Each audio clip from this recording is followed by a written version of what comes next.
connecting the roads of rural Nevada. Presented by the Nevada Rural Transit Association and sponsored by the Nevada's Governor's Council on Developmental Disabilities. Welcome to Nevada Rural Transit Association's Program Elements for Travel Training. This video is part of a series that teaches a member of the Natural Support Team to teach travel training to people in their circle of care. In the previous video, we discussed this and referenced this training manual and forms that you can find online. You should also have already picked a trainer or be preparing to do so. You should review and complete any applicable forms. Now, travel training can best be described as when a person decides to pursue independent travel and doesn't know how to use the available transportation services that are available in their area. They seek training to assist them to make the important step to independent travel. The training is a short-term, intensive, and individualized course of instruction. The lesson plan is created according to a series of goals for each trainee. For the best training experience, you need to understand the types of transportation so that you can find out what's available in your area. Now, demand response service is also known as dial-a-ride and paratransit. It's a form of public transportation that features a direct service. It does not have a fixed schedule or a route. The passenger calls the agency and requests a ride to a certain place at a certain time, usually a day or more in advance. The bus then picks the passenger up at or near their home and takes them to their destination. Now, there may be other passengers that have scheduled rides in a similar area at similar times, so they get picked up and dropped off along the way. When there's a fixed route available in the same area, this type of service may have requirements to use it, like a verifiable disability or being over a certain age. However, in many remote areas, this is the only type of transportation available. A deviated fixed route operates a bus or a van along a fixed route and keeps to a timetable.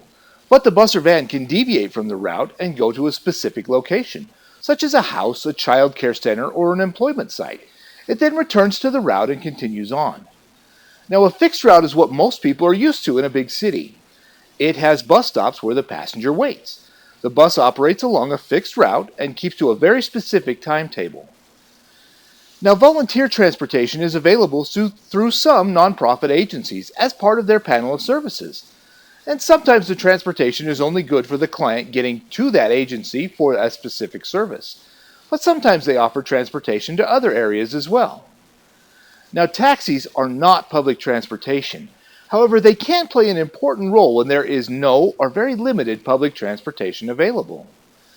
Now, mobility managers can be found in some communities. They are a local contact for potential passengers seeking basic information about transportation options in a specific area.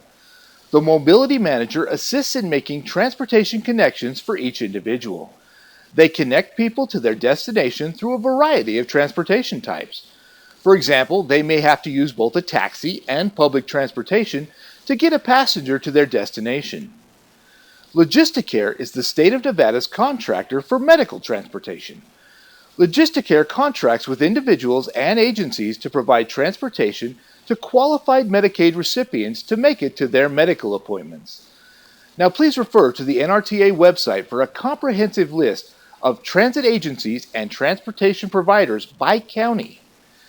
The single most important factor in travel training is safety, so we spend a significant amount of time focused on safe travel techniques. The travel trainer will teach the trainee how to navigate their path along with the obstacles and still maintain safety. Although the main purpose of this specific series is to teach travel training, we also have a goal of developing ongoing relationships with professionals and offering timely educational materials for a variety of transportation fields. A thread that is consistent throughout any community is the involvement of their service agencies. The agents, caseworkers, and other professionals are a walking, talking resource, and they're a guide in their community. We want to be one of their resources. And now that you understand how to get started and the program elements, along with some definitions, you're ready to move on to Chapter 3, Travel Training Preparation.